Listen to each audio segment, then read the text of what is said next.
السلام علیکم and welcome to my YouTube channel. تو دوستو آج کا ہمارا ولاگ جو کہ بہت ہی زبردست اور انٹرسٹنگ ہونے والا ہے، کیونکہ آج ہم ملتان کی سیر کریں گے اور اس میں شاہ شمس تبریزی کے مزار پہ جائیں گے اور اس کی ہسٹری کے بارے میں بات کریں گے۔ تو دوستو آج کے اس ولاگ میں ہم بات کریں گے شاہ شمس، فارسی میں شمس تبریزی یا شمس الدین محمد۔ آپ 1185 میں پیدا ہوئے اور 1248 میں وفات پائی۔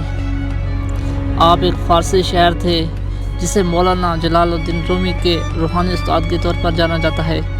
دین محمد بلخی سے جسے رومی کے نام سے بھی جانا جاتا ہے، اور رومی کے مجموعی شاعری خاص طور پر دیوان شمس تبریزی کے شمس کے تخلیات میں بہت عقیدت کے ساتھ حوالہ دیا جاتا ہے۔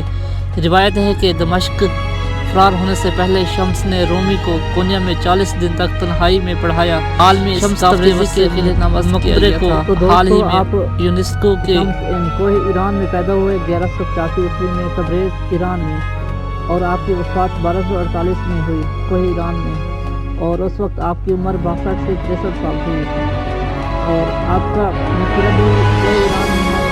آپ کا پیشہ شاعری فلسفہ۔ ایک روایت کے مطابق شمس تبریزی پراسرار طور پر لاپتہ ہو گئے۔ کچھ کہتے ہیں کہ انہیں مولانا جلال الدین رومی کے قریبی شاگردوں نے قتل کیا، جو رومی اور شمس کے قریبی رشتے سے حسد کرتے تھے، لیکن بہت سے شواہد کے مطابق وہ کونیا چھوڑ کر کھوئے میں انتقال کر گئے، اسے دفن کیا گیا۔ رومی کے بیٹے سلطان ولید نے اپنی والدہ نامہ مثنوی میں صرف اس بات کا ذکر کیا کہ شمس پراسرار طور پر کونیا سے غائب ہو گیا تھا، جس کی مزید کوئی خاص تفصیلات نہیں تھی۔ کھوئے میں شمس تبریزی کا مقبرہ ایک یادگار پارک میں ایک ٹاور یادگار کے ساتھ یونیسکو نے عالمی ثقافتی ورثے کے مرکز کے طور پر نامزد کیا۔ شمس نے تبریز میں تعلیم حاصل کی اور بابا کمال الدین جمدی کے شاگرد تھے۔ رومی سے ملنے سے پہلے وہ بظاہر جگہ جگہ ٹوکریاں بنتا تھا اور روزی روٹی کے لیے کمریاں بیچتا تھا۔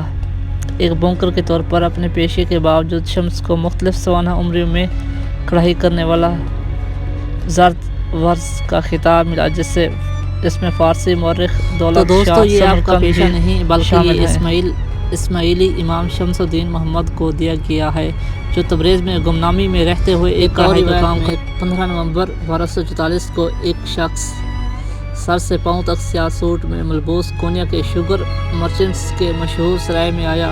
اس کا نام شمس تبریزی تھا۔ وہ ایک سفر تاجر ہونے کا دعویٰ کر رہا تھا، جیسا کہ حاجی بگتاش ویلی کی کتاب مقالات میں کہا گیا ہے کہ وہ کسی ایسی چیز کی تلاش میں تھے جسے وہ کونیا میں تلاش کرنے والے تھے۔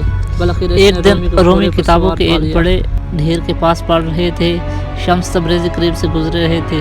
اس سے پوچھا کہ تم کیا کر رہے ہو؟ رومی نے طنزیہ جواب دیا، کچھ جو تم سمجھ نہیں سکتے۔ یہ سن کر شمس نے کتابوں کے ڈھیر کو قریبی تالاب میں پھینک دیا۔ رومی نے عجلت میں آ کر کتابیں چھڑائیں اور حیرت سے وہ سب سوکھ گئی۔ رومی نے پھر شمس سے پوچھا کہ یہ کیا ہے؟ جس پر شمس نے جواب دیا کہ مولانا، یہ وہ بات ہے جو آپ سمجھ نہیں سکتے، یہ وہ علم ہے جسے اہل علم نہیں سمجھ سکتے۔ یہ ہے مزار حضرت شاہ شمس سبزواری تبریزی کا پاکستان میں ملتان میں، جیسا کہ آپ دیکھ سکتے ہیں، اور یہاں پر ان کو مدفون کیا گیا ہے، مقبرہ بنایا گیا ہے، اور ساتھ میں ایک مسجد بھی ہے، اور لوگ بہت دور دور سے آتے ہیں، منتیں وغیرہ مانگتے ہیں، زیارت بھی کرتے ہیں۔ یہ ہے ان کا مقبرہ۔